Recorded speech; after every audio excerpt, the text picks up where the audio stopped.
Tribunales Agrarios. 33 años de compromiso con la justicia agraria. Un futuro de certeza y desarrollo para el campo mexicano.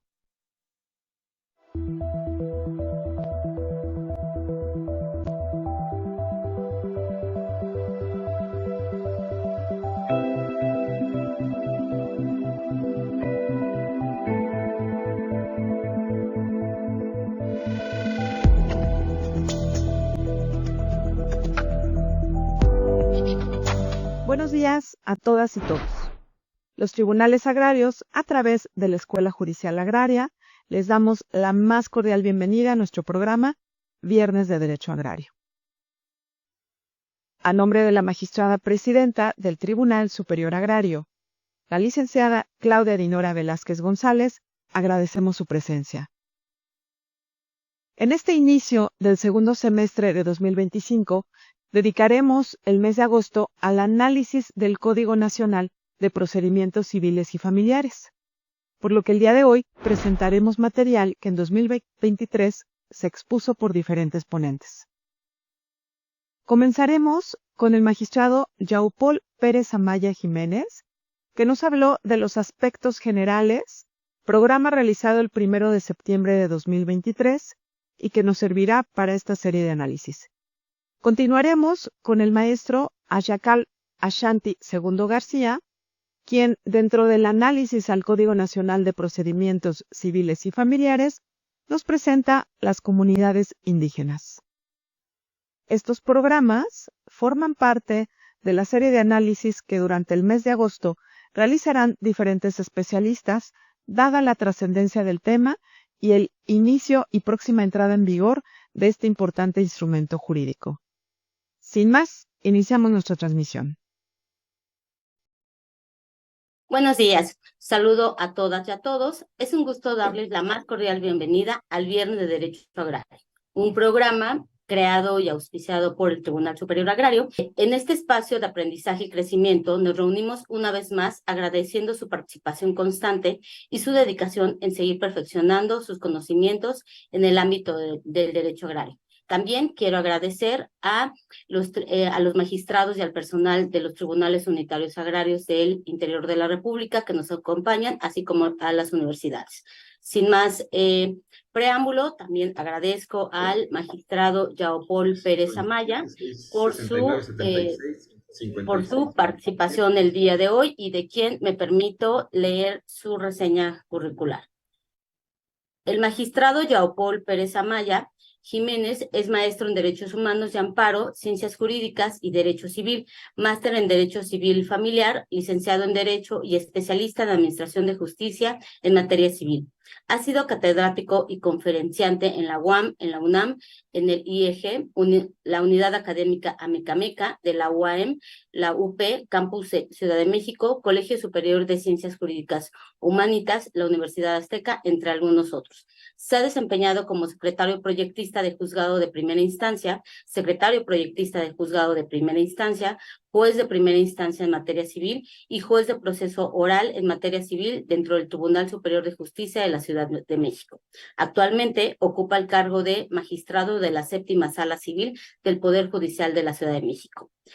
Magistrado, le doy las gracias por acompañarnos el día de hoy en esta sesión para hablarnos del Código Nacional de Procedimientos Civiles y Familiares y sin más, le cedo el micrófono. Muchas gracias. Muchas gracias, le agradezco mucho la invitación, magistrada Erika Lisset Reyes.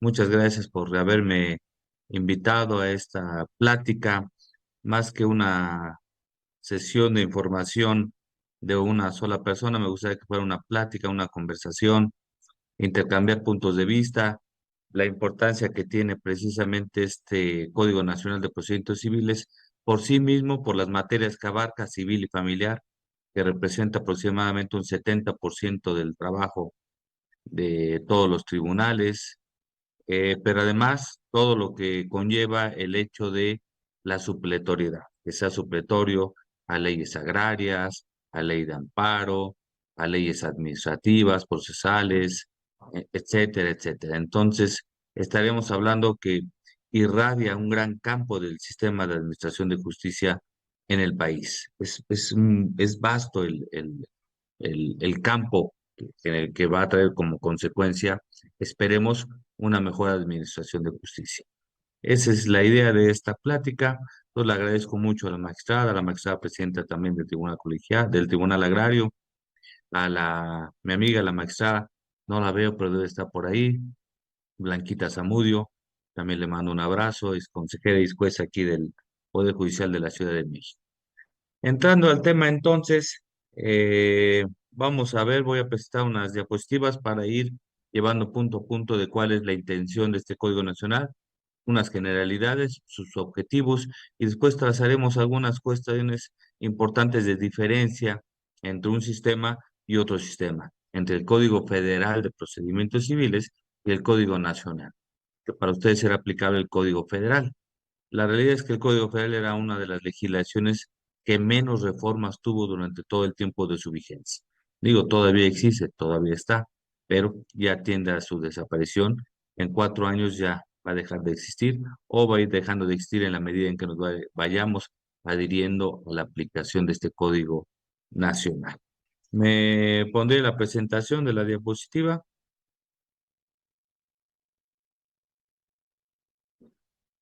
Me comentan si se ve bien. Sí, muy bien. Sí, Entonces está vamos a perfecto. empezar. Gracias.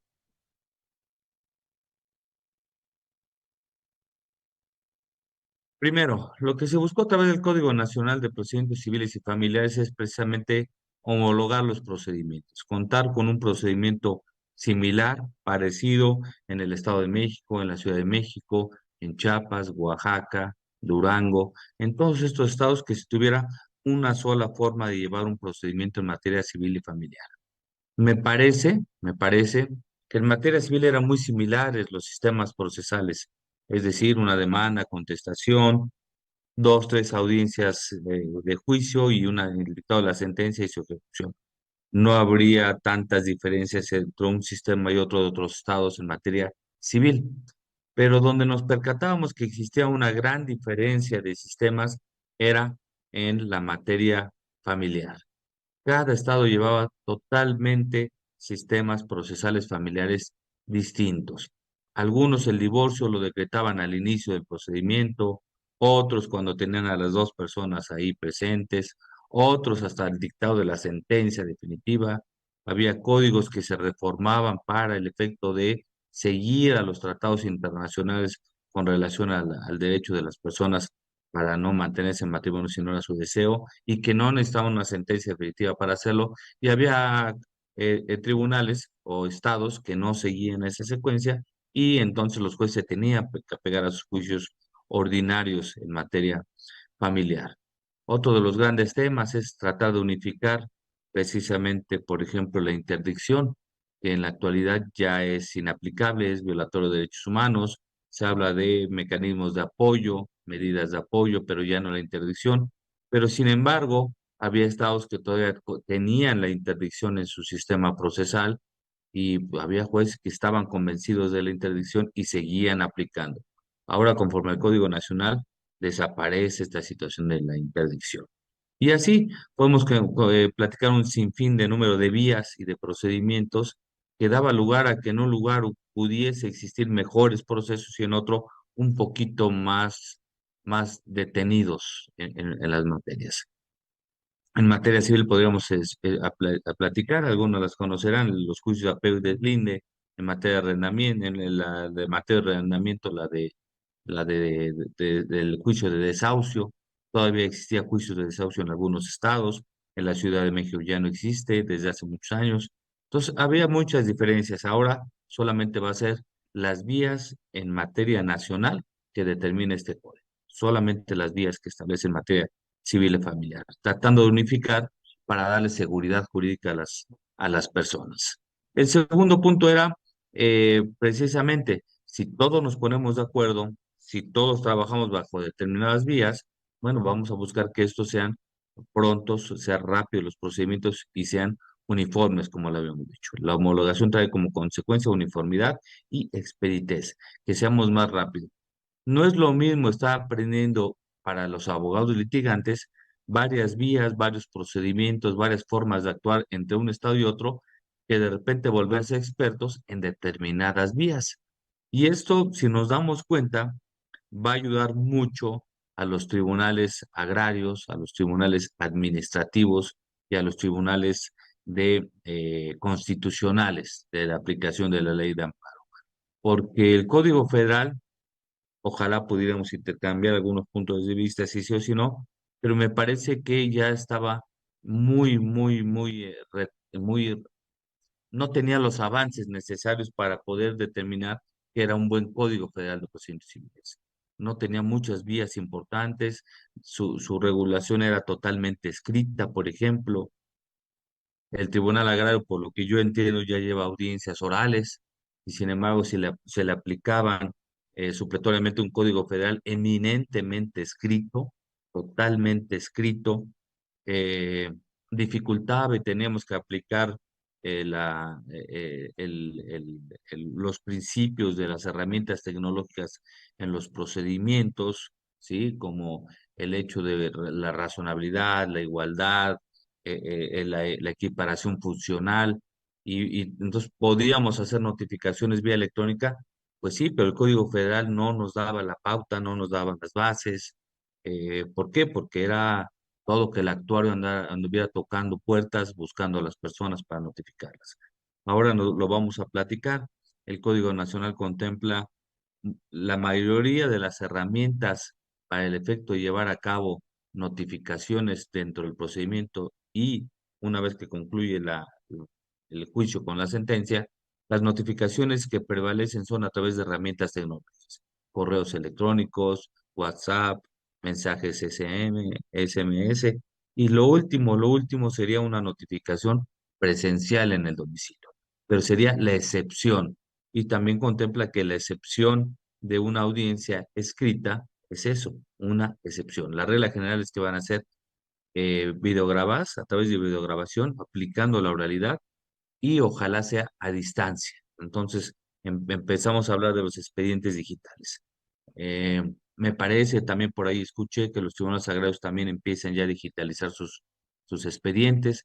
Esto va a ayudar mucho. Tenemos que transformar todos los expedientes de todo el país en digitales e ir eliminando los expedientes físicos. Pero además, tenemos que ir reduciendo considerablemente la carga del tamaño de los expedientes y tratar de que todo se concentre en audiencia.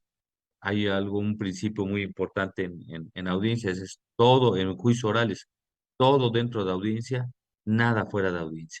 Es decir, tenemos que prevalecer las actuaciones dentro de audiencia. Y estos principios que están en el Código Nacional van a irradiar necesariamente todos los procedimientos agrarios, todos los procedimientos administrativos y todos los procedimientos de carácter constitucional. Imagínense una audiencia eh, constitucional para el efecto de determinar la suspensión o no, que sea a través de principios orales y videograbado, sería fabuloso, ¿no? Una audiencia de ley donde se dicte la sentencia en ese momento, sería, si se concede o no se concede el amparo y se cita a las personas, sería fabuloso. Ojalá esa secuencia la siga la ley de amparo y no empecemos a buscar excepciones a la oralidad y querramos otra vez llevar audiencias escritas o de escritorio, ¿no? Donde se materializa a través de un acto. Otra de las cosas que se buscó a través de este Código Nacional fue precisamente minimizar las formalidades de las actuaciones judiciales. La propia Constitución establece que debemos de, de darle mayor fortaleza al fondo que a la forma, pero no quiere decir que vamos a eliminar las formalidades. Un procedimiento necesariamente debe tener formalidades, pero hay actos que requieren gran fortaleza de formalidades y hay actos que no necesita ser tan exagerada la formalidad. Un acto que sí requiere ser muy formal y muy cuidadoso, por ejemplo, es el emplazamiento. Obviamente, ese sí, de ahí en fuera me parece que tenemos que tratar de eliminar y por lo tanto se reduce el número de notificaciones personales, se reduce las notificaciones presenciales, casi todas deben ser por correos electrónicos o medios electrónicos. Entonces, es esta situación de eliminación de formalidades va a apoyar a que los sistemas procesales administrativos, agrarios federales de amparo, me parece que van a poder ayudar más. En materia laboral, en materia agraria, en materia administrativa, constitucional, nos hemos dado cuenta que lo que nos ayudó mucho después de la pandemia fueron los acuerdos de los consejos de la judicatura, los acuerdos de los plenos respectivos, que ayudaron a potencializar los procedimientos, ¿no? Para la no presencia de la gente, o la utilización de herramientas tecnológicas, pero siempre los abogados, las personas estaban con la duda de que, oiga, no estaremos cometiendo una ilegalidad porque no está en el código. Bueno, ahora todo lo que se vivió en la pandemia y que ya algunas codificaciones la traía con anterioridad, como los tribunales administrativos, se vacía en el Código Nacional y nos dice, debemos de privilegiar todas las notificaciones y todas las comunicaciones a través de herramientas tecnológicas. No debemos de olvidar que el procedimiento es un sistema de comunicación, emisor, receptor y el mensaje. Eso es un procedimiento, no es otra cosa más que recabar información a través de la comunicación. Entonces, si le damos mayor vida a esta comunicación a través de herramientas tecnológicas, es muy similar que platiquemos de manera presencial a que platiquemos, por ejemplo, ahorita de manera virtual. Es muy similar. A lo mejor tendríamos la necesidad distinta y sí sería necesaria la presencial, por ejemplo, en prácticas forenses de simulación de audiencias. Me parece que ahí sí es importante la presencia para después ya poderla llevar a cabo de manera distante. Pero de origen me parece que sí es muy importante esta comunicación a distancia. Siguiente, eliminar la diversidad de criterios judiciales sobre una misma institución procesal.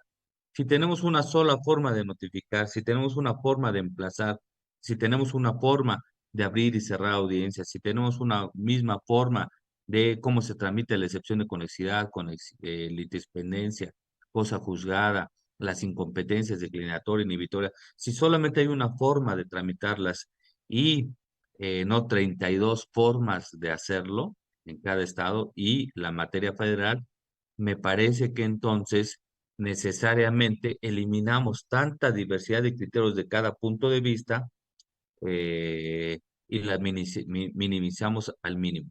Es decir, va a haber criterios distintos sobre cada institución, sí, pero ya solamente sobre una institución, no distintos criterios de cada institución de cada estado o distintos criterios sobre el federal.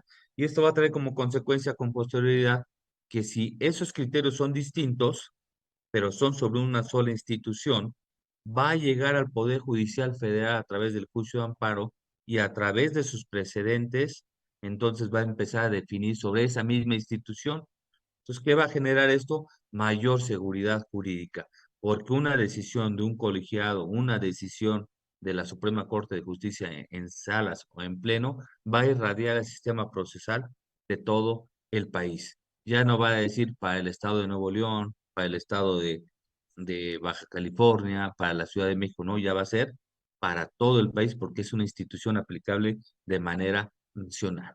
En ese sentido, nos vamos a dar cuenta con el tiempo, vamos a reducir considerablemente las contradicciones de tesis, las contradicciones de criterios e incluso las resoluciones de los poderes judiciales de los estados y de manera paralela de los tribunales agrarios administrativos, pues va a disminuir mi diversidad de criterios en la medida que la Corte con precedentes vinculantes te diga la excepción de cosa juzgada debe tramitarse de esta manera.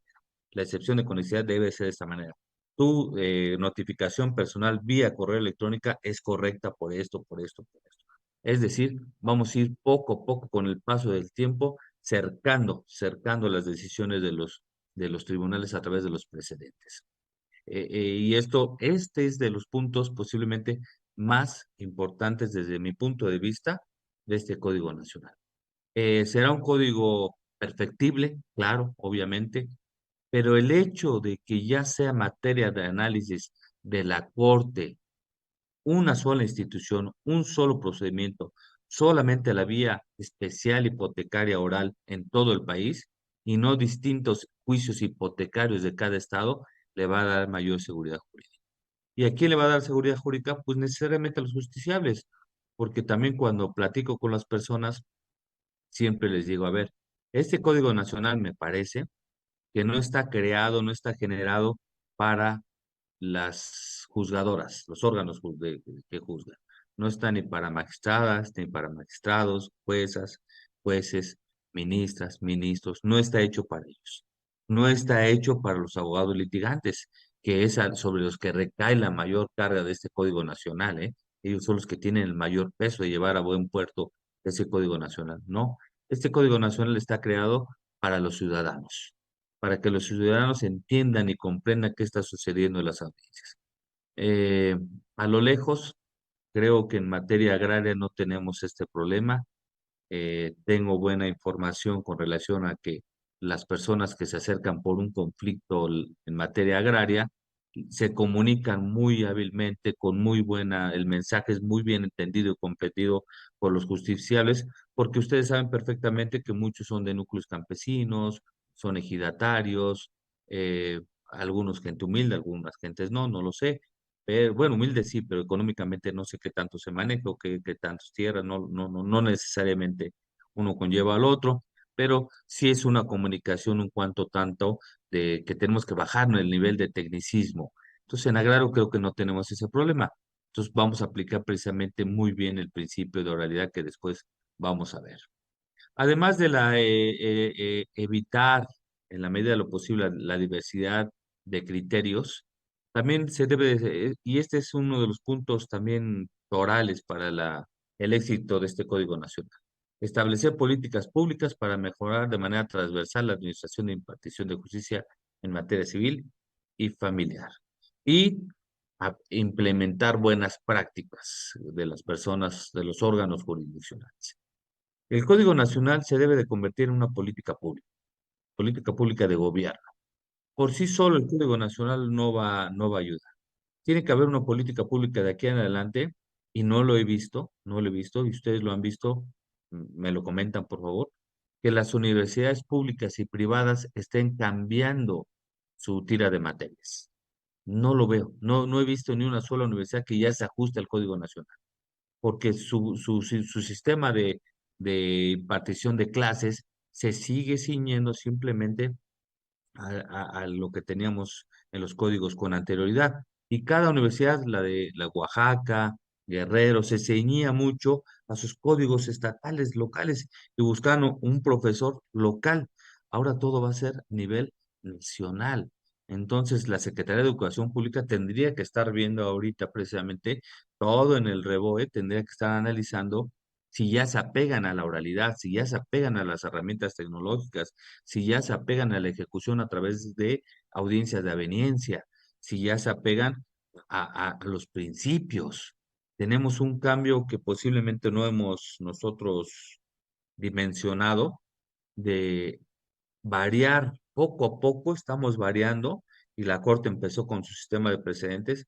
Estamos cambiando la aplicación de eliminación poco a poco de normas de carácter cerrado, de estructura cerrada, a la aplicación de principios. Cada vez estamos más en principios, principios, principios. Eh, Creo que los tribunales agrarios trabajan más sobre principios, incluso para resolver las controversias de fondo. En materia civil, principalmente mercantil, estábamos muy encerrados en normas de carácter de codificación. En cambio, ahora, tanto procesal como sustantivamente, a partir de la reforma del artículo primero constitucional, pues resolvemos más con base a principios, porque los derechos humanos son principios, no son normas de estructura cerrada. Ahora el sistema procesal ya te dice muy claro, tienes que verificar los principios, porque para interpretar cualquier artículo, principios para saber qué quiere saber de ese artículo, principios. Entonces, esto es muy importante y no lo veo de las universidades públicas y privadas que como política pública está implementando estos cambios importantes. ¿Y por qué digo que es importante estos cambios? Precisamente para generar las prácticas forenses distintas a lo que se venía viendo con anterioridad. En las clases que damos en algunos estados, cuando pasamos a llevar simulacros de audiencias, los que ya llevamos algunos años litigando y después en el Poder Judicial, nos cuesta trabajo llevar una audiencia oral. Nos cuesta trabajo hablar sin tecnicismos jurídicos. Estamos ya un cuanto tanto contaminados. En cambio, pasamos a los jóvenes, a los muchachos, muchachas, y rápido llevan una audiencia y la llevan muy bien, muy bien. pero platicando con ellos ya en especialidades, diplomados, etcétera, en su carrera nunca vieron ningún tema de oralidad, nunca vieron un tema de expedientes electrónicos. No lo ven, seguimos pendientes de esta situación. También los colegios, barras de abogados tienen que llevar mayor preparación.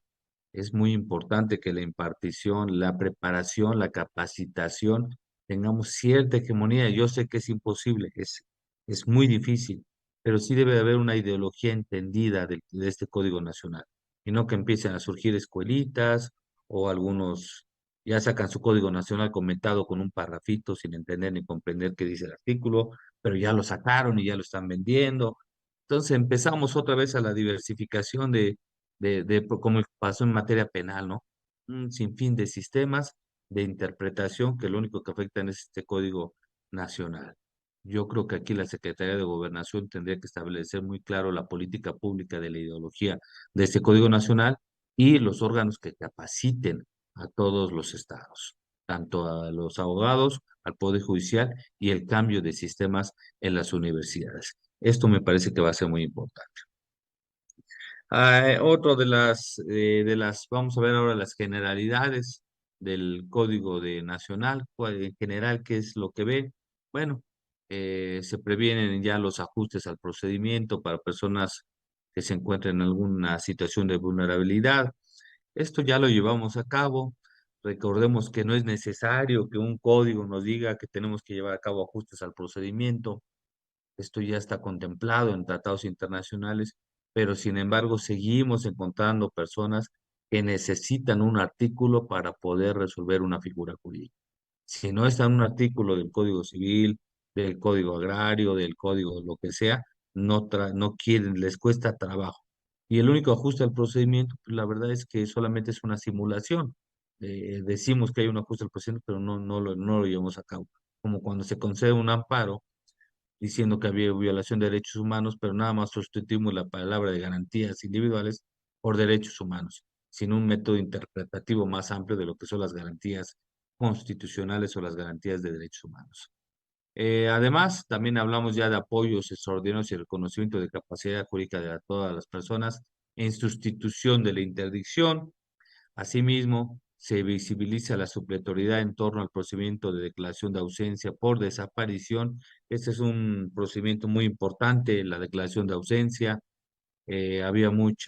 Hay mucho dolor en las personas y además del dolor de la persona desaparecida, pues no podían hacer nada porque requerían la sentencia de presunción de muerte. Imagínense, no encuentro a la persona y todavía me dicen que para que yo pueda tener efectos sobre los bienes o poder solventar cualquier situación, si tenía el señor hijos y había cuentas bancarias o había una pensión, pues no puedes hacer uso de nada porque pues no está la declaración de muerte, ¿no? Imagínense que ahora, oye, pero yo tengo la esperanza que aparezca. Bueno, pues entonces aquí en el Código Nacional le da efectos preventivos a esta declaración de ausencia por desaparición, ya no por muerte. Se incorporan medidas de protección en materia de violencia de género, se potencializa la protección a las personas que sufran violencia de género, eh, medidas de apoyo, medidas de acompañamiento, etcétera, etcétera. Las medidas cautelares se multiplican. También habla de la adopción nacional. Ustedes saben que había muchos problemas en cuanto a la materia de la adopción. Tenemos por ahí algunas cosas pendientes, pero está avanzando. Yo creo que se contemple la adopción es buen punto. Siguiente. ¿Hasta aquí alguna duda o comentario? Porque a lo mejor estoy hable y hable y no hay. O los comentarios van a ser al final, maestra Celia Flores. Exacto, sí, sí, sí, ¿Sí? exactamente. Estamos, digamos que siguiendo los comentarios a través de las redes sociales que se están haciendo y al final, si le parece bien, vamos a dejar más o menos como 15 minutos para hacer las preguntas y respuestas. Ujú. Me parece Muchas perfecto. Muy gracias. bien. Les comentaba uno de los puntos también torales para este tema es la implementación de la realidad como principio y metodología de los procedimientos. Este es uno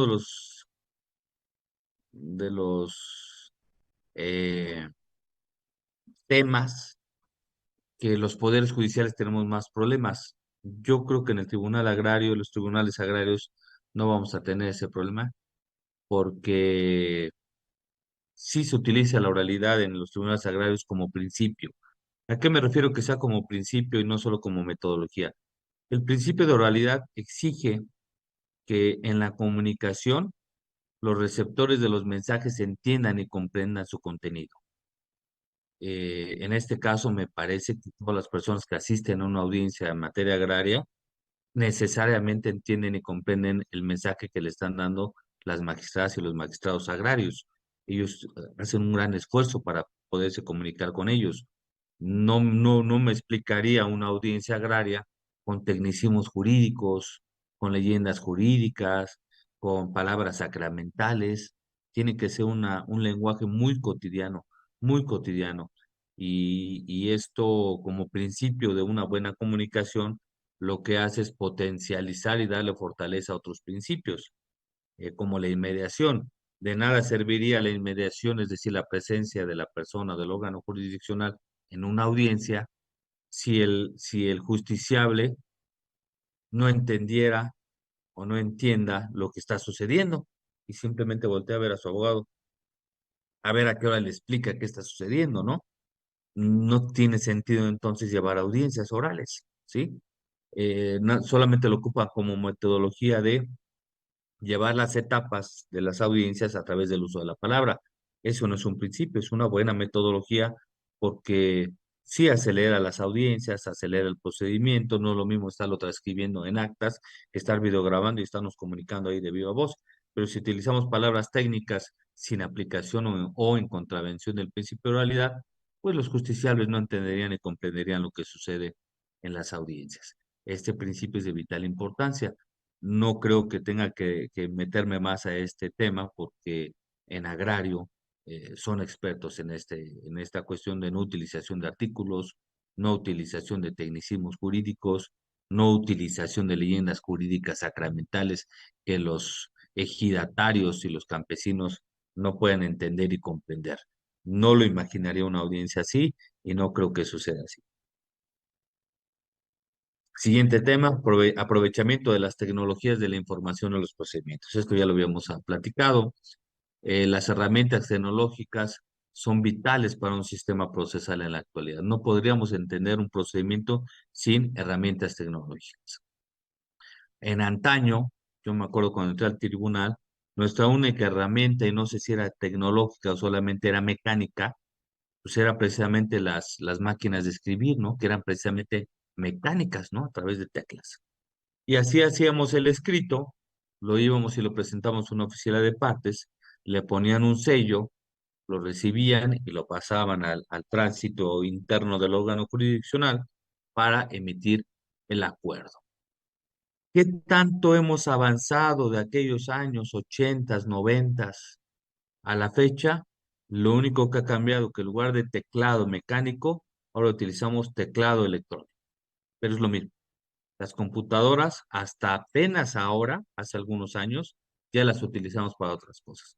Pero en su origen era la sustitución de una máquina, de una herramienta mecánica a una herramienta tecnológica, pero para en lugar de escribir en la tecla, escribimos en las teclas electrónicas aquí de la computadora, hacemos un escrito, lo imprimimos y de todos modos, impreso, lo llevamos al juzgado, no lo reciben, no lo sellan e inicia el tránsito interno y el secretario de acuerdos hace lo mismo. En la computadora, en lugar de una herramienta mecánica, es una herramienta tecnológica, hace el acuerdo, lo imprime, se lo pasa a la persona juzgadora, decide si está bien o no, lo firme y todavía, como en los 80, 70, 50, 60, 40, agarramos un hilo y una hoja y la cosemos al expediente. Bueno, para darle, dicen por ahí de manera chistosa, poder o darle certeza a ese acto, le ponemos un sello y una rayita por ahí, ¿no? Y un número. Esos tres actos ya le dan fortaleza a un expediente. Si se dan cuenta, lo único que se cambió desde los 40, 50 o 60 y después de los 90, lo único que cambió fue la sustitución de una máquina de escribir mecánica a una máquina de escribir electrónica con una impresora muy buena. Pero es exactamente lo mismo. Si el documento nace en la actualidad en una computadora, y se va a dirigir a otra computadora, ¿por qué la impresión? ¿Por qué imprimirla? ¿Por qué no reenviarla a través de correo electrónico al juzgado? ¿Y por qué el juzgado no lo recibe de manera electrónica, se la pasa al juez o al órgano, a la jueza de manera electrónica y se lo regresa ya firmado y le notifican a través de los correos electrónicos? ¿Por qué la necesidad de imprimir el sello, la costura? No tiene sentido, no tiene ningún sentido. He escuchado por ahí algunas voces que si el uso de herramientas tecnológicas puede ser violatorio de derechos humanos, y pues causa risa, da simpatía esa situación. Quien dice eso nunca ha estado en un poder judicial, nunca ha pisado un poder judicial. A las personas, al justiciable, le sale mucho más caro que se genere un documento en computadora, se imprima y se lleve a un juzgado, le sale más caro que el hecho de que se genere aquí y te lo envíe correo electrónico. Necesariamente, porque ¿qué le va a decir el abogado? Oye, pues los gastos para que vayan, se trasladen, presente la promoción, 200 pesos, 200 pesos, 200 pesos, y multipliquen los 200 pesos por cada una de las partes de 5 tomos. No puede ser posible esto. No puede ser esto posible. En cambio, no va a ser exactamente lo mismo que yo haga un documento y lo envíe en segundos. Está en el poder del órgano jurisdiccional. Y el órgano jurisdiccional, cuando decide electrónicamente, lo envía. Decir, es que hay lugares donde la gente no tiene acceso al Internet. Muy pocas veces, el Tribunal Agrario podría ser, no lo sé, ustedes ojalá me lo platiquen, pero en materia civil y familiar, muy pocas veces las personas hacen las promociones. Yo creo que casi en todas ocasiones quien lo hace son los abogados que los defienden. Y si no, se les da acceso a defensoría de oficio. Yo no me imagino he visto miles de expedientes y casi nunca he visto una promoción de una persona. Siempre son de los abogados. Ahora, puede haber caso que la persona, oiga, pues yo quiero promover, tiene todo ese derecho.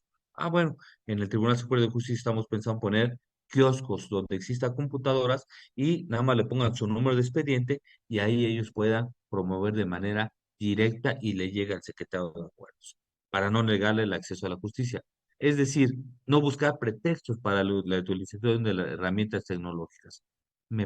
Yo creo que no nos cuesta mucho y es de mayor información poner 5 o 6 computadoras ahí como kioscos en los poderes judiciales o en los tribunales agrarios para que la persona nada más ponga su número de expediente o de causa, lo quiera, y ahí promueva y le pida lo que quiera, como una carta, que le pida lo que quiera al juez. Oiga, señor juez, tengo duda de esto, ¿por qué? ¿Por qué esto? Y el juez en su expediente le tenga que contestar.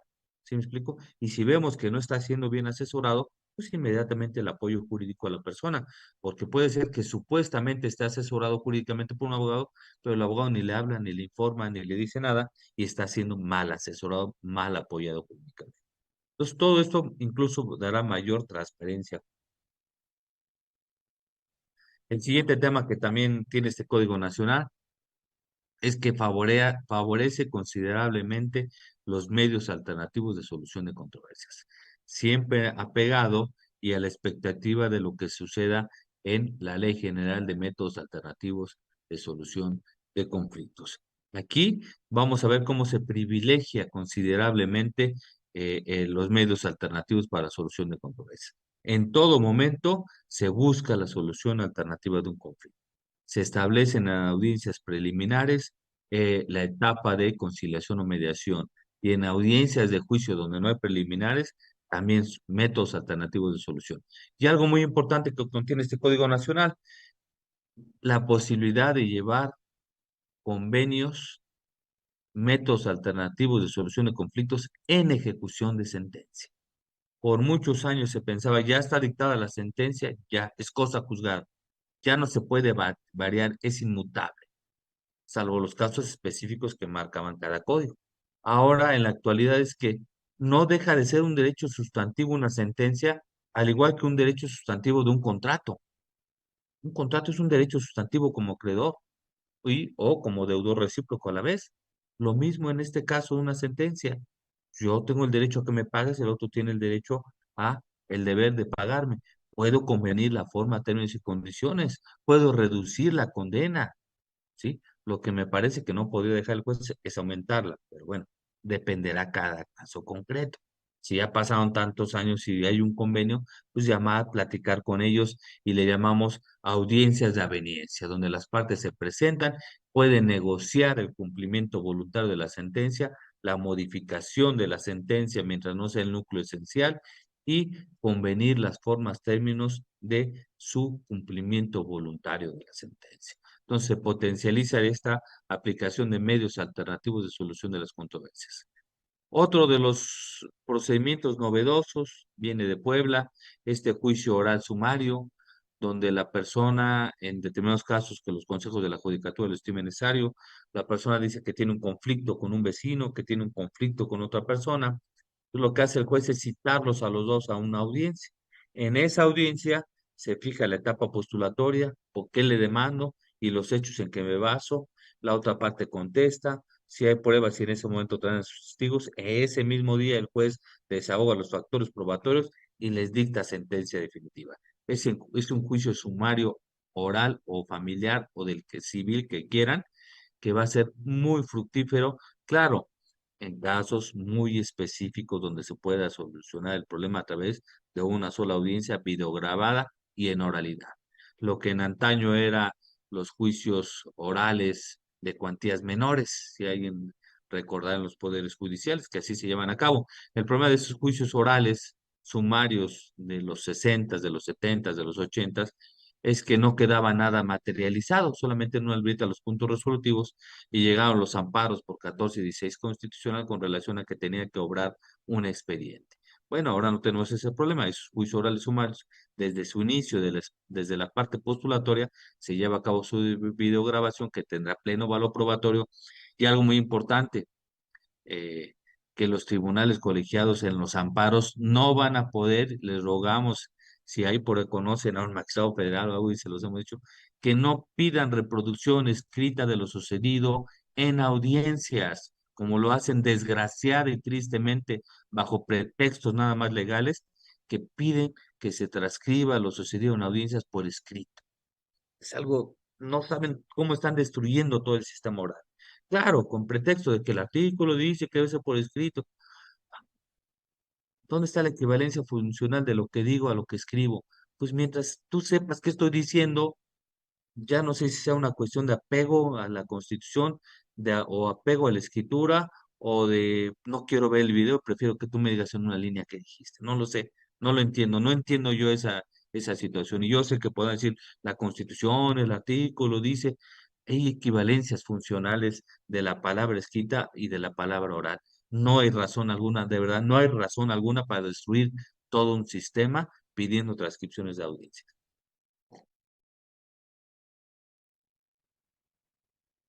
Sí, buenos días, ¿cómo han estado?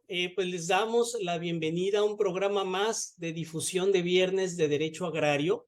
Bienvenidos nuevamente sean todas y todos. Hoy tengo el gusto de presentar a ustedes al maestro Ashanti Axayacatl II García, investigador especialista en Derecho Indígena, quien estará abordando un tema muy importante como es el análisis del Código Nacional de Procedimientos Civiles y Familiares, comunidades indígenas. Tema relevante para la sociedad, pues en el sentido de que nos encontramos ante un instrumento legal que tiene como principal objetivo, establecer procedimientos homologados en todo el país para dirimir las controversias entre particulares.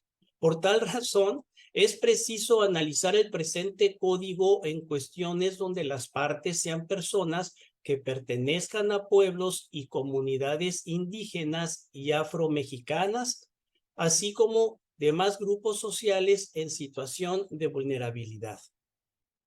Ahora, daré una semblanza curricular de nuestro ponente, de su amplia experiencia y trayectoria. Es maestro y licenciado en Derecho.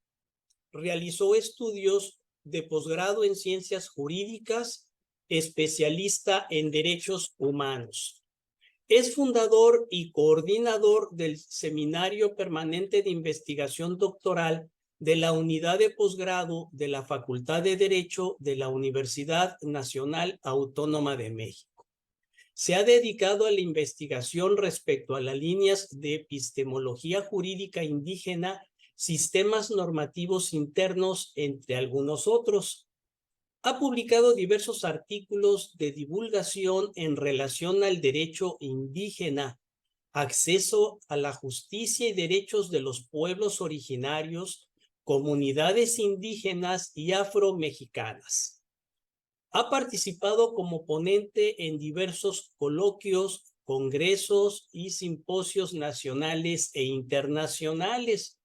Formó parte del grupo de especialistas para el Foro sobre la Reforma Constitucional sobre los derechos de los pueblos indígenas y afromexicanos, Zona Sur-Sureste, llevado a cabo por el Instituto Nacional de los Pueblos Indígenas y el Senado de la República, para la reforma constitucional al artículo 2 en materia de derechos indígenas.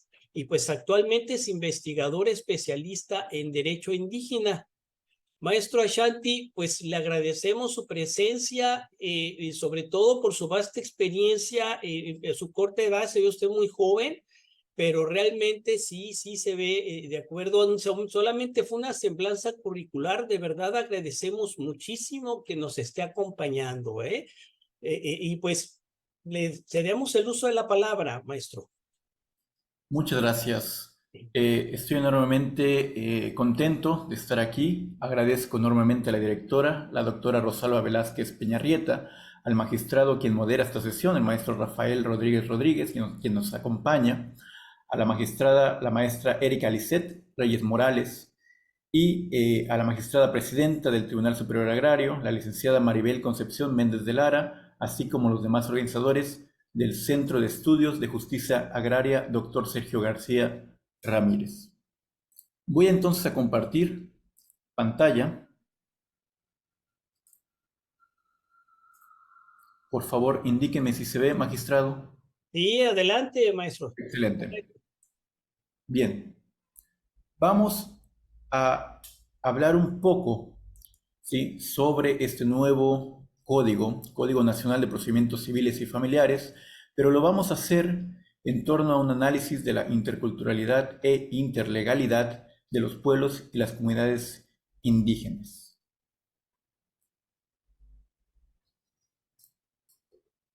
Bien, este nuevo código ha presentado a la nación mexicana pues cambios paradigmáticos.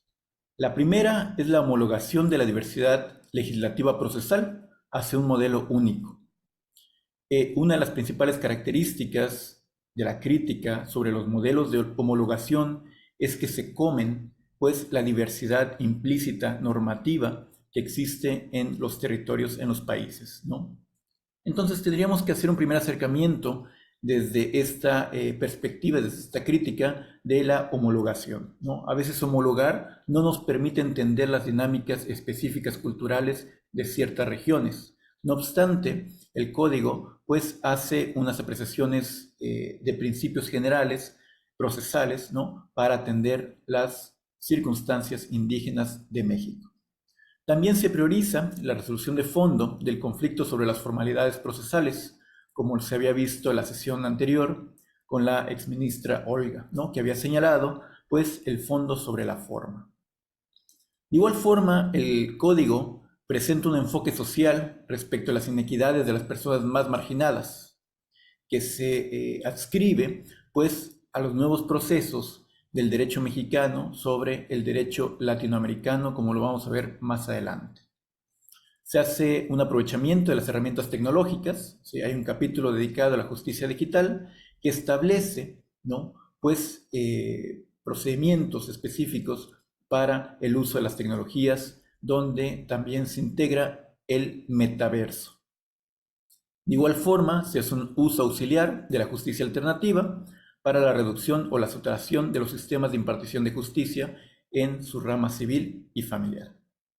Asimismo, hay y existe a lo largo del código pues una perspectiva de género, ¿no?, que se establece como un método en toda controversia, siendo principio rector, siendo uno de los principios rectores del sistema de impartición de justicia en materia civil y familiar. Estos son algunos cambios paradigmáticos que nos presenta en el frontispicio del código, pues en la justicia cotidiana, ¿no? Bien. La estructura general, haciendo una jurimetría, siguiendo un poco la metodología europea, italiana, ¿sí? Pues se establecen 10 libros, ¿no? Sobre, que versan sobre diferentes aspectos procesales, de carácter procesal, ¿no? 10 libros, 43 capítulos, 81 secciones, con un total de 1.191 artículos y 20 transitorios.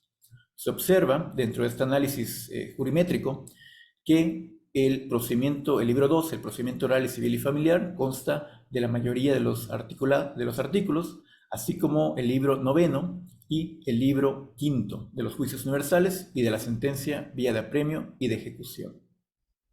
El carácter indígena, los dispositivos normativos que versan sobre algunos aspectos indígenas, principalmente se encuentran en el libro 2, ¿sí? Que tiene que ver con el procedimiento o las fases generales del procedimiento oral, civil y familiar. Bien. Existen 17 principios rectores que señala el Código Nacional, ¿sí? Entre ellos la perspectiva de género, que ha estado de boga en pues, el diseño y la construcción de nuevos códigos, de nuevas leyes en materia de justicia, ¿no? Principalmente. No obstante, se hace la indicación, se hace la precisión de que no se integran los principios rectores de interculturalidad o de interlegalidad, así como los de pluralismo jurídico, ¿no? Si analizamos otros códigos, otras leyes, ¿no? Tanto a nivel estatal como a nivel federal, se entiende o se observa que se están integrando estos principios, ¿no? Si revisamos la ley federal de protección al patrimonio cultural de los pueblos y comunidades indígenas, encontramos estos principios inmersos, así como también la Ley General de Derechos Lingüísticos de los Pueblos y Comunidades Indígenas, ¿no? Hay un reconocimiento directo e indirecto sobre la interculturalidad como un principio rector, ¿no? De estas dos leyes. No así en el código, ¿sí? Y tiene sentido en un primer momento derivado del diseño o de la construcción de dicho código. Bien. En la evolución e implementación del código, ¿sí? En el 2017, ¿sí? El 15 de septiembre de 2017, se da el decreto, se establece el decreto por el que se reforman y adicionan al artículo 16, 17 y 73 de la Constitución Política Federal, en materia de justicia cotidiana. En el 2014, el entonces presidente encomendó al CIDE, al Centro de Investigación y Docencia Económica, se haga un proyecto, se haga una consulta sobre la expedición de un código en materia de justicia cotidiana, ¿no? Siendo el que ahorita vamos a analizar. En el 2015 y 2016, dicho centro pues convoca a diferentes grupos, expertos, académicos, sociedad en general, abogados, abogadas, ¿no? Para pues establecer mesas de trabajo, 9 de ellas, ¿no? A lo que se llamó diálogos de la justicia cotidiana. Y se empieza a elaborar un primer diseño del Código Nacional, ¿sí? El 16 de marzo de 2018 fue la fecha límite que el Poder Legislativo tuvo para emitir pues dicho código. No fue el caso y se dio una prórroga hasta el 15 de diciembre de 2022. Posteriormente, el 12 de abril de 2023 es cuando la Cámara de Senadores aprueba dicho dictamen, ¿sí? Y se manda a expedir el Código Nacional de Procedimientos Civiles y Familiares, que fue publicado recientemente este año en el Diario Oficial de la Federación el 7 de junio del 2023. Bien, se estableció en su vigencia, en su implementación, a la fecha del 1 de abril del 2027, ¿sí? Que es la fecha a más tardar en que se debe emitir la declaratoria de vigencias correspondientes. A nivel estatal, ¿sí? Lo deberán de hacer los congresos legislativos correspondientes, ¿sí? El señalar la declaratoria, pues, que de la vigencia, el inicio de la vigencia en cada estado. Si no es así, si no se da esa declaratoria, automáticamente, el 1 de abril de 2027, entrará en vigor dicho código.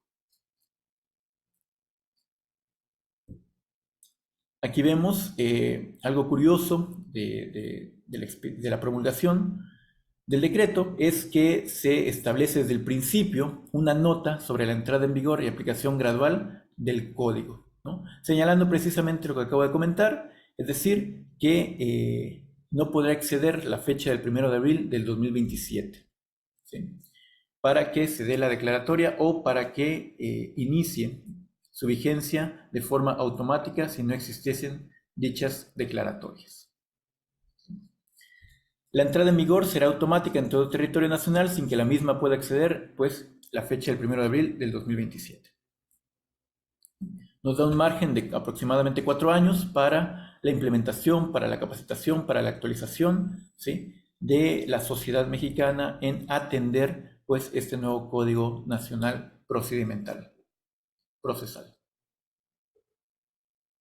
Bien. Para antes de hablar sobre la cuestión indígena dentro del código, me gustaría comentar un poco respecto al constitucionalismo mexicano en un primer momento y luego el constitucionalismo latinoamericano para poder aterrizar así a lo que establece nuestro código.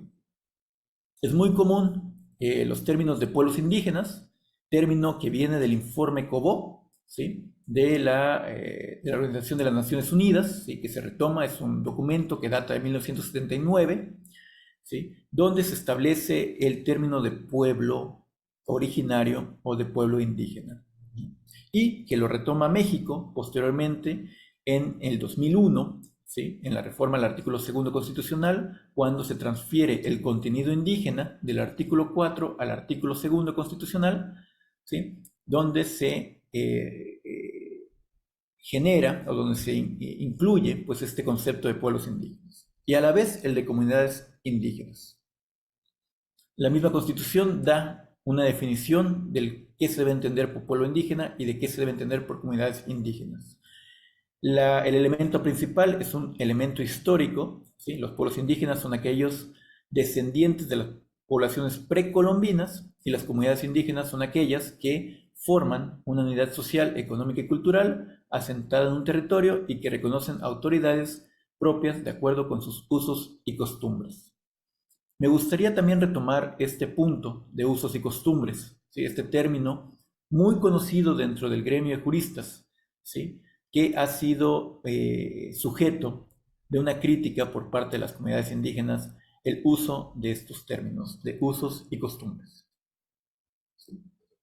Posteriormente, en el 2019, se incluye al texto constitucional, al artículo 2, las comunidades y los pueblos afromexicanos, ¿no?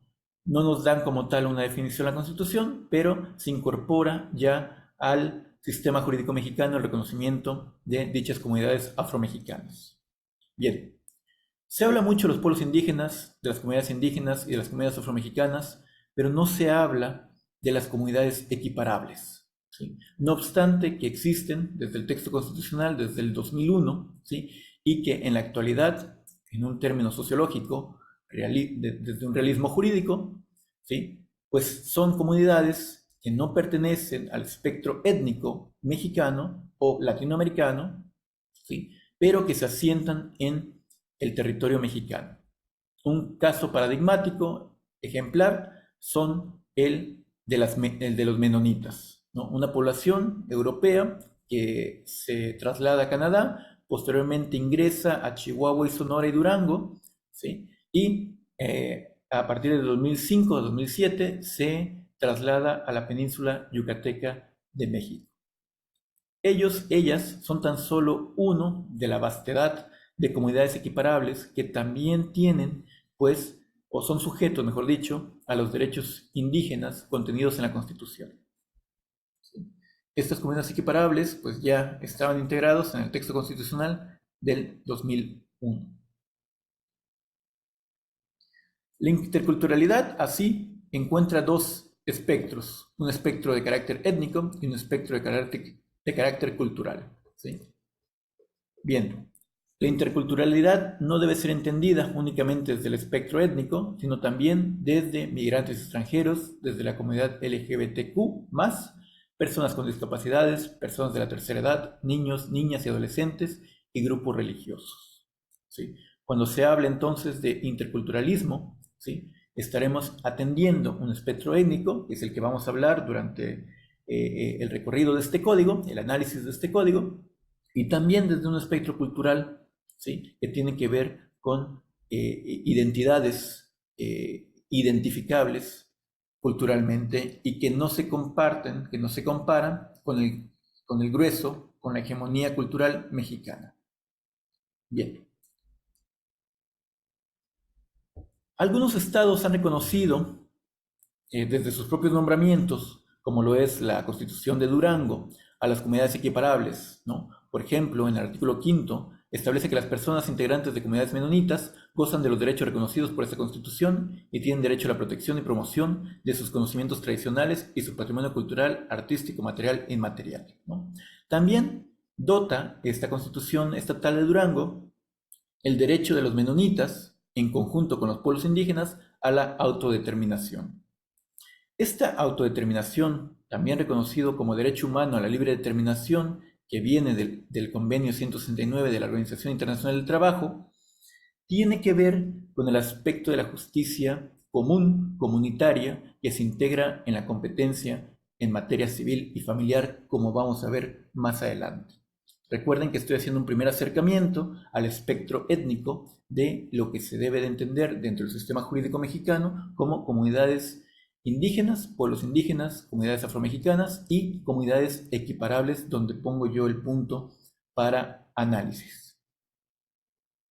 Bien, tenemos algunos dispositivos normativos dentro del código, ¿sí?, que versan de forma específica sobre pueblos y comunidades indígenas y afromexicanas, ¿sí? En un primer momento encontramos el artículo 6º, ¿sí?, que versa sobre intérpretes y traductores. Señala que tratándose de personas que pertenezcan a pueblos y comunidades indígenas y afromexicanas, la autoridad jurisdiccional deberá cerciorarse que cuenten con intérprete y traductor, y en todos los casos considerará sus sistemas normativos, usos y costumbres, siempre que no contravengan lo dispuesto por la Constitución Política de los Estados Unidos Mexicanos y los tratados internacionales. Desde un primer momento podemos analizar este artículo, ¿sí?, que no incorpora, ¿sí?, a las comunidades equiparables, ¿sí? Y esto ha sido una crítica constante, ¿sí?, que pasó con los pueblos afromexicanos. En el 2019 tuve la oportunidad de observar diversos movimientos de poblaciones afromexicanas que solicitaban el reconocimiento constitucional al Estado mexicano. Lo mismo está pasando ahorita con otros grupos culturales extranjeros, ¿sí?, que se integran o que residen en México, ¿sí?, que están solicitando también un reconocimiento a través de estas comunidades equiparables, ¿no? Es decir, que el CIDE no convocó a pueblos y comunidades indígenas en estas jornadas, en estas mesas de trabajo, ¿no?, por lo que no fue construido, no fue diseñado desde una perspectiva comunitaria, desde una perspectiva interétnica, ¿no? Bien, también hace una amalgama este artículo sobre dos conceptos relacionados pero evolutivos. El primero es usos y costumbres, que es un término que acuñamos de la antropología jurídica, la hacemos nuestra en la década de los 90 y lo integramos a la legislación y al lenguaje común jurídico de las abogadas, ¿sí?, los usos y costumbres. No obstante, se considera que este término es una categoría de carácter colonial que implica cuestiones de jerarquía de dominio entre sistemas jurídicos normativos, ¿sí? ¿Por qué se considera eso? Por atender lo que dice el artículo 133 de la Constitución Federal, es decir, la supremacía constitucional. Recordaremos que dicho artículo trae pues su carga desde la tradición positivista kelseniana, ¿no?, la llamada jerarquía normativa, también conocida en algunos aspectos como pirámide de Kelsen, ¿sí?, donde señala la Constitución como el máximo corpus jurídico y señala a la costumbre como uno de los niveles más bajos como fuente del derecho, ¿no? precisamente lo que las comunidades indígenas en Latinoamérica han establecido es que no se trata de usos y costumbres, sino que se trata de normas comunitarias que tienen la misma validez que las normas jurídicas del sistema jurídico mexicano. Por eso hay una transición entre el término usos y costumbres y sistemas normativos. Si ustedes revisan las leyes que se expiden desde 2015 en adelante, van a encontrar que empieza a desaparecer la categoría de usos y costumbres y se empieza a implementar el de sistemas normativos internos o sistemas normativos indígenas. Bien, el artículo 6 también señala que las personas intérpretes y traductoras, al iniciar su función, serán advertidos de las penas en que incurren a los falsos declarantes y sobre su obligación de traducir o interpretar fielmente lo dicho. Si para el desahogo de la audiencia no es posible contar con la asistencia requerida, deberá suspenderse y ordenarse nueva fecha. Y luego establece una oración, una hipótesis normativa muy clara y muy importante. En ningún caso las partes o los testigos podrán ser intérpretes, y es que es común dentro de la justicia que a falta de intérpretes y traductores, los mismos familiares, amigos o vecinos de las personas interesadas en el proceso, pues funjan como intérpretes. Y hay que reconocer que la actividad de los intérpretes, pues no es una actividad cualquiera, y menos si se está dentro de un proceso de carácter jurisdiccional, ¿no? Lo que hace este artículo en su última oración es prohibir, ¿sí?, que cualquier persona pueda fungir como intérprete en virtud de que puede darse un obstáculo lingüístico al momento de hacer la interpretación, ¿no? Requiere técnica, requiere conocimiento de la lengua, requiere formación, requiere una educación para ser intérprete, ¿no?, que no debe tomarse a la ligera. Es decir, se refuerza el debido proceso y el acceso a la justicia cuando se juzga a personas indígenas o afromexicanas que no hablen una lengua, que no hablan la lengua española, ¿no? Bien, continúo. Por su parte, el artículo 68 nos habla de la litispendencia y señala que se declarará procedente la litispendencia. El efecto de dicha declaración será sobreseer el juicio que en segundo lugar previno. Pero, cuando se trate de materia familiar, persistirán las medidas provisionales y cautelares impuestas que estén ordenadas en el juicio hasta que se determine lo contrario la autoridad jurisdiccional que previno. Lo anterior resulta aplicable tratándose de personas que pertenezcan a pueblos y comunidades indígenas y demás grupos sociales en situación de vulnerabilidad. Lo que se presenta aquí es una medida, ¿sí?, de reforzar en materia familiar y en materia de grupos en situación de vulnerabilidad, pues aquellas medidas provisionales y cautelares impuestas, ¿sí?, para la protección de dichos grupos. Es decir, se hace un reconocimiento diferenciado en las características de estas poblaciones. Anteriormente, y también en la actualidad, en algunos casos, se habla de grupos vulnerables, ¿no? Se ha hecho el reconocimiento dentro de la lengua común jurídica, ¿sí?, el discurso jurídico, se habla de grupos vulnerables, ¿no? Y se ha transitado del concepto de grupos vulnerables a grupos en situación de vulnerabilidad, y lo integra muy bien el código al hacer ese reconocimiento. Y lo hace porque una persona indígena no pertenece a un grupo vulnerable por ser indígena, ¿sí?, sino que, derivado de su identidad indígena, se ha puesto en un sistema histórico, estructural, de opresión o de discriminación que lo ha situado, es decir, está en una situación de vulnerabilidad, ¿sí? Entonces, habría que reconocer que los grupos indígenas son grupos en situación de vulnerabilidad por cuestiones externas y no grupos vulnerables por tratarse per se por ser indígenas, ¿sí? De igual forma, esta medida, ¿sí?, de persistencia en las medidas provisionales y cautelares, pues resulta una medida especial y complementaria en la protección de los grupos específicos, como mencioné, mediante un enfoque diferencial e interseccional, es decir, que reconoce las características propias, pues, de los pueblos y las comunidades indígenas afromexicanas y equiparables. Bien. Nos señala, por su parte, el artículo 89, la fijación de la competencia, y señala que es autoridad jurisdiccional competente, tratándose de juicios en que la parte demandada sea una persona perteneciente a pueblos y comunidades indígenas o afromexicanas, aquella que del lugar en que dicha persona tenga su domicilio. Hay que recordar, si la parte demandada lo será aquella es indígena, lo será aquella en el lugar en que dicha persona tenga su domicilio. Si ambas partes lo son, si actor y demandado son indígenas, lo será la que ejerza jurisdicción en el domicilio del demandante. Se invierte el domicilio. Curiosamente, el artículo 89 no nos señala, no nos da una hipótesis cuando el actor sea indígena y el demandado sea no indígena, ¿no?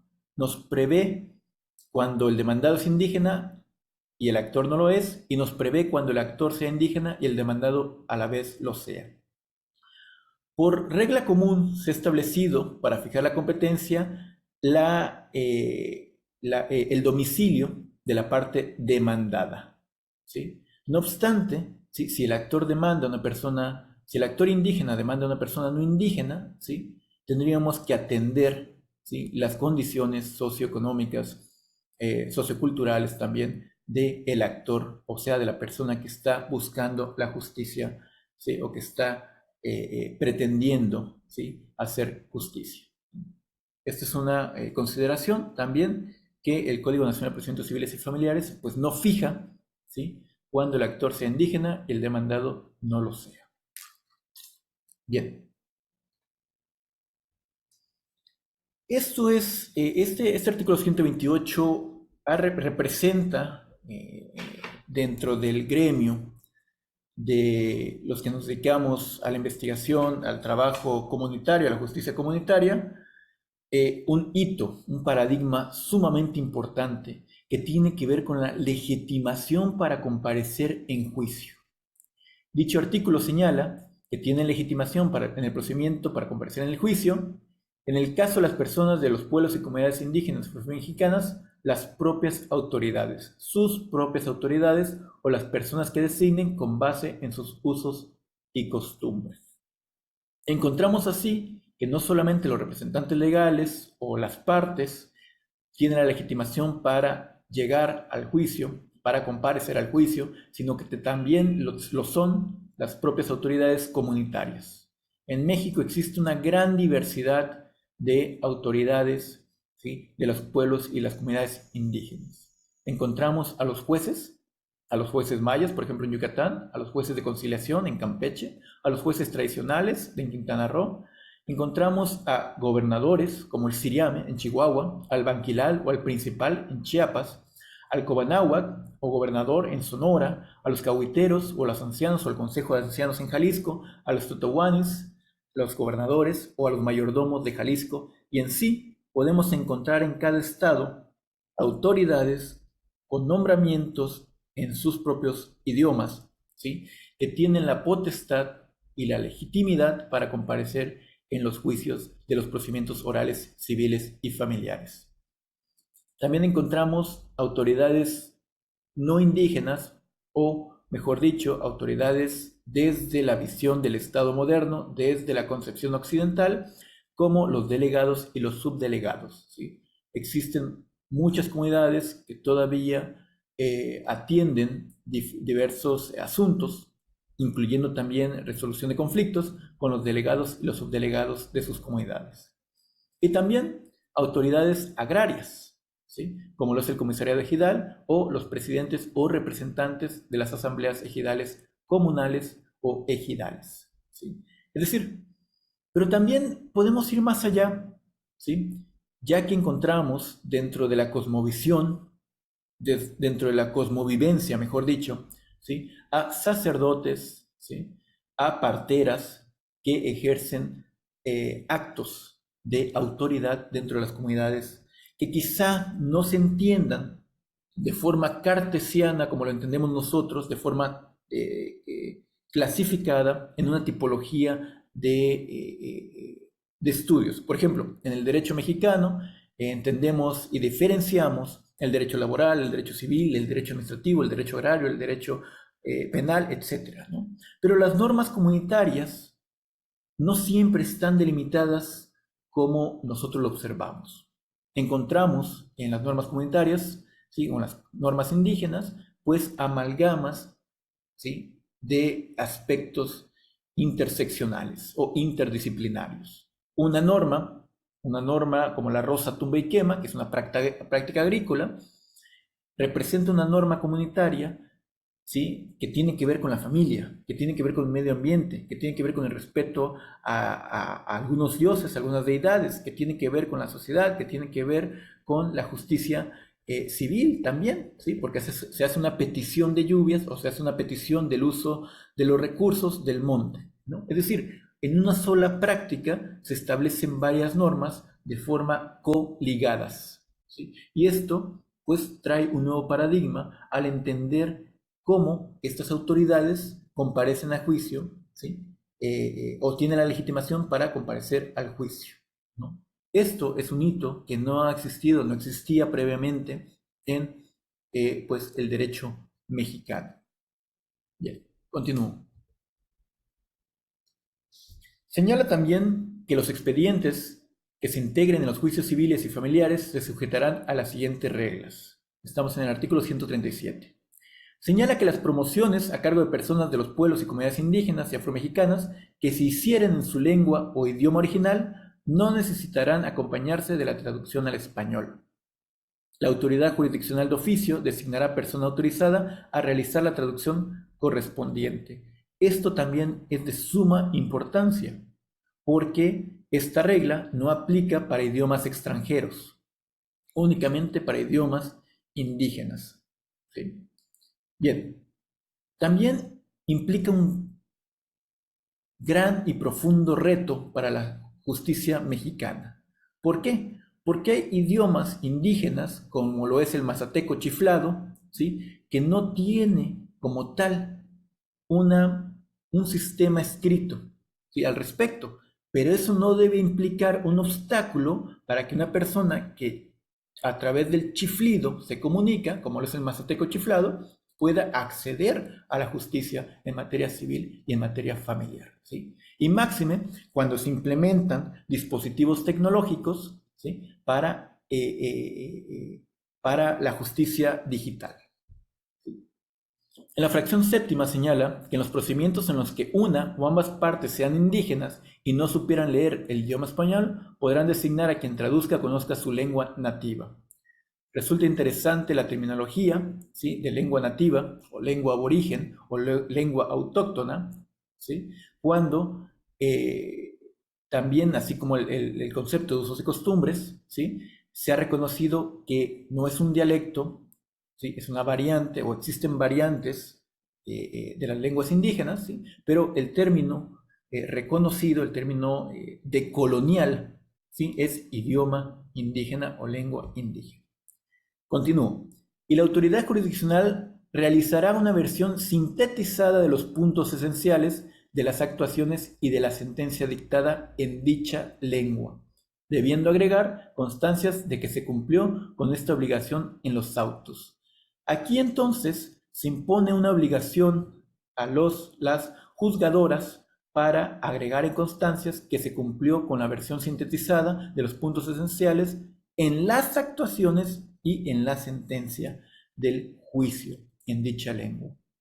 Eso implica también reforzar el sistema de justicia mexicano, ¿sí?, con traductores, ¿sí?, que conozcan la diversidad lingüística de México e incluso de aquellas personas transfronterizas indígenas que ingresan a territorio mexicano y que acceden a la justicia del derecho mexicano. Continúo. ¿Sí? La Ley General de Derechos Lingüísticos de los Pueblos Indígenas ya había señalado desde su promulgación, ¿sí?, que el español y las lenguas nacionales ¿sí?, tendrán la misma validez, garantizando en todo momento los derechos humanos a la no discriminación y el acceso a la justicia. Incluso va más allá de la validez pública, ¿sí? Señala en su artículo 7 que las lenguas indígenas serán válidas, al igual que el español, para cualquier asunto o trámite de carácter público, incluyendo, en este caso, el acceso a la justicia en materia civil y en materia familiar, ¿sí? Pero también va más allá porque no se limita al carácter público. Señala que es derecho de todo mexicano comunicarse en la lengua de la que sea hablante, sin restricciones en el ámbito público o privado, en la forma oral o escrita, en todas sus actividades sociales, económicas, políticas, culturales, religiosas y cualquiera otras, ¿sí? En un análisis hermenéutico de este artículo 9 podemos entender, ¿sí?, que las lenguas indígenas, ¿sí?, tienen un alcance que incluye también en la administración de justicia, incluyendo en este caso, ¿sí?, como lo señalaba el artículo del Código Nacional de Procedimientos Civiles y Familiares, ¿sí?, acceder y promover en sus propias lenguas o idiomas. Y esto representa, como lo había señalado anteriormente, pues un reto enorme para la justicia mexicana. Y esto tiene que ver con la diversidad mexicana. México no solamente es un país pluricultural, es un país pluriétnico, es un país plurilingüístico y es un país pluriepistémico. Es decir, las normas, como se tenía entendido anteriormente, no emanan únicamente de el derecho occidental moderno, sino que están emanando ahorita también de otros aspectos de creación, como lo son las comunidades indígenas. A esto se le denomina pluralismo jurídico. Bien, como había señalado anteriormente, algunos criterios etnolingüísticos dentro de esa diversidad mexicana, pues son 11 familias lingüísticas de las que México forma parte. Dentro de esas 11, a su vez, se clasifican en 68 idiomas indígenas y estos, a su vez, se clasifican en 364 variantes indígenas. ¿Qué implica esto? Implica que el sistema de justicia mexicano tendrá que formar traductores e intérpretes en estas 364 variantes indígenas. Porque si bien es cierto, hay comunidades que hablan la maya, por ejemplo, ¿sí?, no es lo mismo entre comunidad y comunidad el entendimiento de esa misma lengua indígena. Cambia el significado, cambia el referente, cambia el contexto, ¿sí? Hasta ahorita el Catálogo Nacional de Lenguas Indígenas ha reportado 364 variantes, ¿sí?, que implica la diversidad lingüística de México. En la actualidad, a su vez, 2020, por lo menos el último censo, se registró una población indígena parlante de 7.3 millones de personas. Existen 7.3 millones de personas, ¿sí?, que pueden ser sujetas a un proceso de justicia en materia civil y familiar, ¿sí?, y que deberá de atenderse conforme a sus criterios lingüísticos. Si bien es cierto existen 7.3 personas que hablan alguna lengua indígena, la población total indígena es de 23 millones. Es decir, hay personas que se identifican indígenas, pero que no hablan una lengua indígena. A esto se le conoce como autoadscripción, ¿sí? Y esto es algo que también, ¿sí?, se tendrá que prever, ¿sí?, en los juicios civiles y familiares, específicamente los familiares, ¿sí?, donde las dinámicas de carácter familiar pues son diferentes, ¿sí?, a lo que nosotros conocemos dentro del sistema neoliberal capitalista en el que estamos pues insertos, ¿no? Bien, esta es la población, estas son las poblaciones de las lenguas indígenas, ¿sí? La primera es náhuatl, ¿sí?, maya, celtal, tzotzil, mixteco, zapoteco, otomí, totonaco, chol, mazateco, son las 10 más habladas lenguas, ¿sí? Y esto también representa un reto para la justicia mexicana cuando llegue una persona que hable kikapú por ejemplo, una lengua proveniente de Guatemala, ¿sí? Que tan solo hay 63 personas que hablan pues este idioma, ¿no? ¿Cómo harán los jueces, las juezas para designar un intérprete o traductor, ¿sí? Que hable Kikapú, por ejemplo? Bien. El PANITLI, el Padrón Nacional de Intérpretes y Traductores de Lenguas Indígenas, que está dentro del INALI, ¿sí? Registra para el 2023 1.689 intérpretes y 62 traductores. Estos intérpretes tienen o poseen conocimiento únicamente en 40 lenguas indígenas, 40 de 68, nos hace falta, ¿sí? Y 146 variantes de 364, ¿sí? El PANITLI no tiene, los traductores y los intérpretes del PANITLI no conocen o no trabajan todas las variantes indígenas o todas las lenguas que se han registrado en el catálogo, ¿sí? Esto implica una correlación porcentual del 0.023%. Eso quiere decir que un intérprete tendrá que tener cabida para atender a 4.312 personas indígenas si hacemos pues la correlación al respecto. Habría entonces que promover, ¿sí? Tenemos 4 años aproximadamente para promover un ejercicio en los intérpretes y traductores que nos ayuden, que apoyen en la administración de justicia para el debido proceso, para el acceso efectivo de la justicia de pueblos y comunidades indígenas y afromexicanas. Aguas. He hablado únicamente de lenguas indígenas, no he hablado de lenguas extranjeras indígenas, ¿sí? Que también en materia del Convenio 169 de la Organización Internacional del Trabajo y del artículo 1 de la Constitución Política de los Estados Unidos Mexicanos, pues también tienen el derecho a acceder a la justicia del Estado bajo los parámetros de sus propias lenguas. Agradecemos nuevamente a nuestros participantes y a nombre de la magistrada presidenta del Tribunal Superior Agrario, la licenciada Claudia Dinora Velázquez González, hacemos un reconocimiento a su participación en este programa. Les recordamos que el programa completo lo pueden visualizar en el canal de YouTube de los Tribunales Agrarios, así también escuchar el podcast en Spotify. Gracias a nuestra amable audiencia por acompañarnos y los esperamos la próxima semana en una edición más de su programa Viernes de Derecho Agrario. Hasta luego.